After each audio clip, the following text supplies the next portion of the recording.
Lamine Yamal est-il le joueur le plus fort à l'heure actuelle? Salut à tous les gars, c'est Azial. Aujourd'hui on se retrouve pour une nouvelle vidéo. On va revenir bien évidemment sur l'actualité du Barça, de Lamine Yamal, parler encore une fois du match qui s'est déroulé hier soir, car oui, ce match a été déjà spectaculaire. Je pense que le choix de miniature est très bon, spectaculaire aussi par rapport au niveau de Lamine Yamal, le niveau qu'il a affiché pour, on le rappelle, sa première demi-finale de Ligue des Champions, et même une demi-finale de Ligue des Champions, normalement pour n'importe quel joueur, un minimum constitué, hein, quand t'es un être humain et que t'es pas un extraterrestre, c'est quelque chose de pas forcément évident à appréhender, ou en tout cas, tu peux être bon, tu peux être même très bon, mais être au niveau où il a été hier soir, il y a seulement quelques aliens qui ont réussi à le faire, et c'est vraiment à saluer. Donc bien évidemment dans cette vidéo on va revenir sur pas mal d'actu, pas mal d'infos autour du match d'hier, autour du Barça, et aussi pas mal de réactions, de déclarations, car oui, au-delà du match que nous on a vu et que voilà, Lamine Yamal, on en est conscient, il nous a tous impressionnés. Il y a eu énormément de réactions de la planète football, d'anciens professionnels, de professionnels même, de joueurs pro encore en activité, ou alors même tout simplement des joueurs adverses, c'est-à-dire de l'équipe adverse. On en a parlé d'ailleurs dans une vidéo ce matin, je vous invite à aller la voir, où on a la réaction d'Inzaghi, qui est le coach de l'Inter, qui te dit mais c'est trop dur de tactiquement de créer quelque chose contre un mec comme ça, qui surtout est dans la zone un soir comme ça, parce qu'en fait ça te déséquilibre complètement ton équipe, parce que du coup tu es obligé de mettre 2 voire 3 joueurs sur lui pour l'empêcher de faire des différences qui automatiquement libèrent énormément d'espace pour les autres. Donc bref, on va revenir sur tout ça dans cette vidéo. Bien évidemment, avant que la vidéo commence, n'hésitez pas à liker, à commenter, à partager et à vous abonner, ça fait toujours plaisir, ça aide pour le développement de la chaîne, et nous on va pouvoir aller dès maintenant et revenir un petit peu sur Lamine Yamal, sur les réactions de certaines personnes, certains joueurs anciens pros, notamment Thierry Henry, hein. Vous vous doutez bien que s'il est sur la miniature, ça n'est pas pour rien. Donc on y va dès maintenant.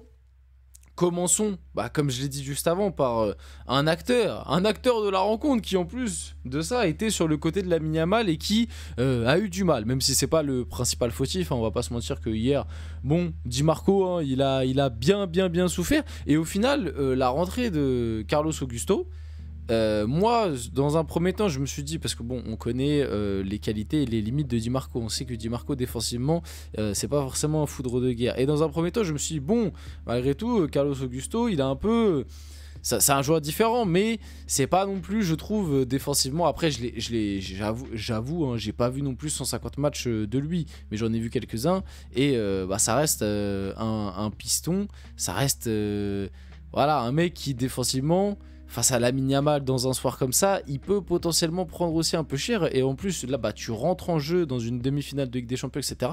Et au final, il a fait une entrée bonne, parce que je trouve qu'à partir du moment où il est rentré, alors aussi c'est peut-être parce que la deuxième mi-temps du Barça est moins bonne et que la deuxième mi-temps de l'Inter, elle, est meilleure. Mais au final, Lamine Yamal, on l'a quand même vachement moins vu en deuxième mi-temps, et notamment après la rentrée de Carlos Augusto. Donc c'est peut-être un lien de cause à effet, mais en tout cas Bastoni, qui était du coup le troisième défenseur central côté gauche, il a dit le Barça c'est l'équipe la plus forte offensivement en Europe. Bon, là-dessus je pense qu'il n'y a pas trop de débat, autant peut-être sur l'équipe la plus forte, l'équipe la plus séduisante, il peut potentiellement y avoir des débats avec le PSG sur cette année 2025 peut-être, mais ou avec Liverpool, il y avait peut-être des débats avec Liverpool, tu vois, avant l'élimination en Ligue des Champions. Mais alors sur le côté force offensive, il n'y a absolument aucun débat. Quand tu vois la forme d'un Lamine Yamal, même si il y a eu des coups de moins bien, hein, faut pas l'oublier, il y a eu des très gros primes, et il y a eu des matchs moins aboutis. Et je sais plus c'est qui avait dit ça, vite fait, pour la petite anecdote, mais je trouvais que l'analyse était plutôt juste. Je sais vraiment plus qui avait dit ça, mais en gros, je me rappelle qu'il y avait un consultant, je pense que c'était un consultant, en tout cas je l'avais vu passer sur les réseaux, bref vous avez compris, qui avait dit le petit problème que peut avoir Lamine Yamal à l'heure actuelle, c'est que il est capable de te faire des matchs 10 sur 10 où tu te dis, comme ce qui s'est passé finalement hier soir, où tu te dis, mais le mec, c'est un extraterrestre, le mec est trop fort et injouable à 17 ans, c'est du jamais vu, etc. Mais en même temps, il y a d'autres matchs de Liga où il est capable de te faire un 5 sur 10, tu vois. Il n'y a pas de... Tu vois, Lamine Yamal, en fait, c'est soit il est à 10 sur 10, soit il est à 5. Il est très rarement dans le 6, 7, 8, tu vois ce que je veux dire, en termes de régularité. C'est-à-dire que soit il est dans la zone, soit il est bon, mais sans plus, tu vois. Il va y avoir du déchet, etc. Après, vous avez capté, hein, quand je dis bon sans plus, c'est à l'échelle des grands joueurs, à l'échelle d'un titulaire au Barça, hein, pas à l'échelle, pas à l'échelle, tu vois, de nous. Vous avez bien compris la métaphore, quoi. Mais ouais, je trouve que ça caractérise plutôt bien le joueur. Après, c'est important de le répéter, il a que 17 ans, donc s'il y a des moments où il peut y avoir des petits trous d'air sur certains matchs, c'est tout à fait normal. Et même, j'ai envie de dire, et comme je viens de vous l'expliquer, ces trous d'air, c'est même pas qu'il est forcément nul, c'est vraiment que juste il est normal, tu vois. Et c'est déjà assez exceptionnel à 17 ans, quand t'es pas bien dans ton match, t'es normal à l'échelle de tout le reste. Tu vois ce que je veux te dire? C'est-à-dire que pour moi, son classico, pour en revenir à ça, son classico, il fait pas un match extraordinaire, mais à la fin, il finit avec 2 passes D. Et dans le match, finalement, bah, c'est lui le plus décisif et c'est lui qui, en quelque sorte, te change le match. Voilà, tu vois, c'est un titre, c'est juste pour expliquer que Lamine Yamal, il est pas normal. Donc bon, bref. Je me suis un peu perdu sur ça, mais pour revenir, oui, le Barça est l'équipe la plus forte offensivement, il n'y a pas trop de débat en Europe.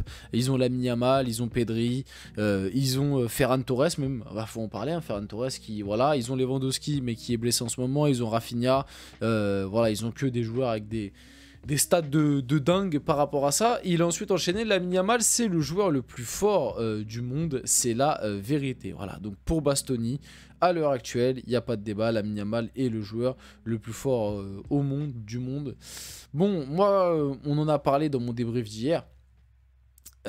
Franchement, c'est très très compliqué à dire à l'heure actuelle. Pour moi, bien évidemment qu'il est dans un top 3, top 5, et c'est déjà extraordinaire d'être dans un top 3, top 5 à 17 ans.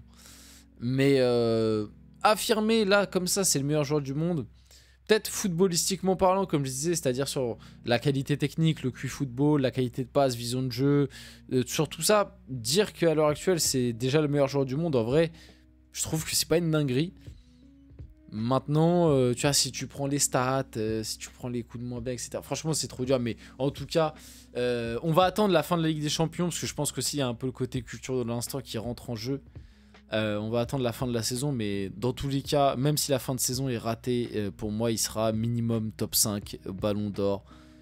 C'est incontestable.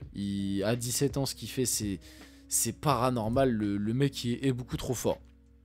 Et comme l'a déclaré Thierry Henry, il a joué comme un homme possédé ce soir. Et ce n'est pas encore un homme, Thierry Henry sur Lamine Yamal. C'est vrai qu'il est mineur, quoi. Non mais c'est vrai que, tu vois, des fois quand on regarde le foot, on analyse, on est là, on discute des matchs, on Lamine Yamal. Le gars, il a 17 ans, quoi. Ah, il a 17 ans. Et j'ai l'impression que je dis qu'il a 17 ans depuis 3 ans. Mais c'est vrai que l'année dernière, déjà, le Lamine Yamal 16 ans, je l'ai entendu, je l'ai bouffé. J'ai l'impression que ça faisait 4 ans qu'on me disait que le mec, il avait 16 ans. Ce mec est beaucoup trop fort. Bref, mais le truc où j'ai hâte de voir la suite de sa carrière, c'est que est-ce qu'il est précoce ou est-ce que vraiment il est juste pétri de talent et que c'est une dinguerie et qu'on n'a jamais vu ça? Parce que là, en fait, on sait pas. Je pense pas, je vous dis la vérité, mais ça se trouve que bah en fait, Lamine Yamal, il est déjà au max de son potentiel, tu vois, et qu'en fait, c'est juste qu'il est hyper précoce.